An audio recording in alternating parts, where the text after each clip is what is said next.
Pero de todo esto que me cuentas, fíjate que tengo la sensación de que sabes un montón y que llevas un montón de años haciendo espadas y trabajando en este sector. ¿Cómo empieza una persona a ser espadero? Porque antes me has contado, fuera de cámaras, que tú te dedicabas a la topografía, que eras topógrafo, y que de repente, pues, bueno, no de repente, no sé cómo fue el cambio. Pues es una historia curiosa, pero es cierta. Pues mira, yo estaba trabajando en la topografía precisamente en una empresa aquí en Toledo. Estaba primero radicada en Olías, pero luego nos trasladamos aquí a Toledo Capital. Y yo tengo mi compañero, mi amigo Toño, que era un compañero del trabajo, que pues hacíamos muchas cosas juntos, deportes de montaña, caza con arco. Y un día, pues mira por dónde nosotros vemos un cartel que se ofrecía un curso de esgrima templaria. Nos llamó la atención. Yo no había tenido contacto con una espada en mi vida. A ver, siempre me había llamado la atención. Te estoy hablando del año 96 aproximadamente. Fíjate si ha llovido. Tenía un ya, año ¿no? yo. Pues fíjate, pues es que, Hace 29 años. Es que yo ya soy del siglo viejo. Pues año 1996, que ya ha llovido desde entonces. Entonces nosotros vemos, nos llama la atención. El curso era en Madrid, en el RESAD. Es el centro de alto rendimiento de la Federación Española de Esgrima. El curso lo impartía el maestro Enzo Querubino, que ya falleció, un maestro de esgrima, que en su día tuvo un palmarés importante en la esgrima deportiva en Europa, y él estaba afincado en Canarias, pero él venía a hacer cursos monográficos a Madrid y utilizaba el centro de alto rendimiento de la Federación Española de Esgrima para dar esos cursos.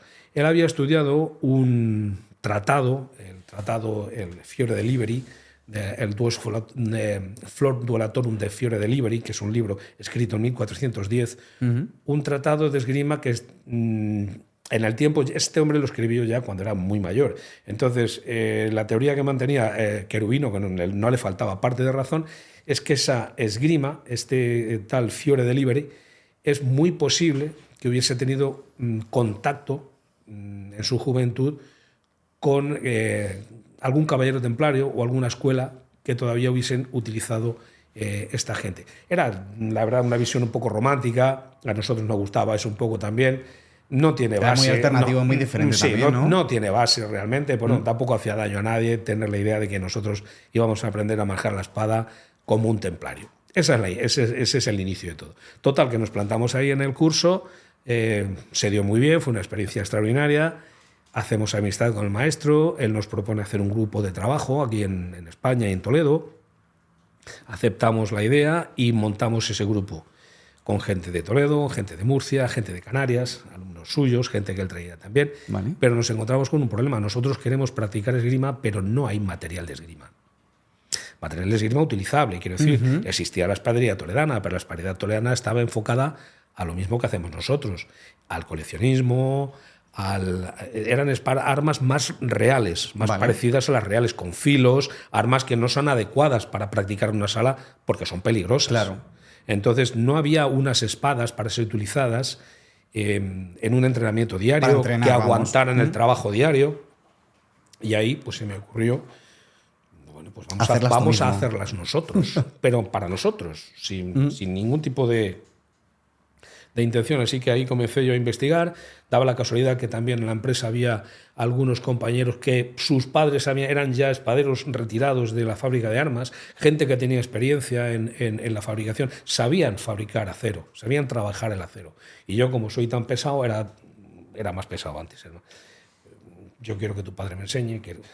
Y al final resulta que estas personas pues estaban encantadas de enseñar lo que ellos sabían, los habían prejubilado todavía con unas edades bastante buenas, eran jóvenes aún, ellos querían enseñar lo que sabían, sus hijos no estaban interesados porque tenían otros oficios y bueno, no les interesaba, sencillamente, no pasa nada. Y yo aprendí de 2, 3 personas, digamos que lo esencial y lo básico en el tratamiento del acero. Y luego, de forma autodidacta, pues fui fracasando muchas veces, haciendo espadas horribles, algunas me salían bien, y un poco pues como los antiguos espaderos, prueba-error, al final terminé haciendo las espadas de bastante buena calidad. En aquel tiempo también, yo ya en el año 2004 aproximadamente, todo este tiempo lo fui compaginando con la topografía. Y ya en el año 2004 es cuando yo decido abandonar la ¿En 2004? topografía. Sí, más o menos. Decido abandonar totalmente la topografía y dedicarme a las espadas, porque también empezaron a surgir otras escuelas de esgrima que en Europa ya existían, en Italia, en Alemania, en Francia. Sin embargo, en España pues estaban emergiendo. Se fundó la Asociación Española de Esgrima Antigua, fundada por Alberto Bompresi, un maestro de esgrima que está en Madrid. Él creó escuelas por toda España, lo que eran salas de armas, lo que se llaman salas de armas, donde practicaban la esgrima renacentista, la esgrima antigua española del siglo de oro, basado todo en los tratados de Jerónimo de Carranza, de Pacheco de Narváez, que eran los que desarrollaron una técnica llamada la verdadera destreza española. Era un arte marcial de esgrima español, pero estaba basado en matemáticas. Vale. Ellos trabajaban con ángulos y con distancias.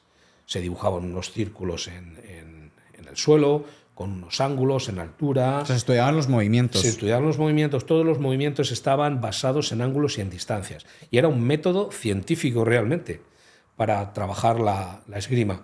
Era un arte marcial pues tan completo como puede ser pues, las artes marciales japonesas, estas cosas que hemos visto en las películas del zorro, por ejemplo, que dibujan un circo en el suelo, y pues eso está basado, pero es que está basado realmente en la técnica de Carranza.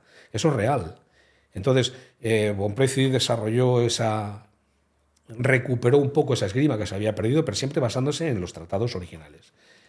Alberto construye de nuevo la esgrima española, se empiezan a abrir salas por todas las provincias de España, empieza a haber una demanda de armas, había muy pocos puntos para suministrarnos, incluso en Europa, había algunos pero muy pocos, entonces pues a mí me empezaban a venir pedidos, mis armas parece que gustaban, entonces ahí pues empezó todo y así empecé. Yo empecé a trabajar para espadas de uso. De coleccionismo muy poco. A ver, alguna vez me venía algún encargo. Yo también he trabajado, me han hecho pedidos para cine, para televisión, para la Compañía Nacional de Teatro Clásico.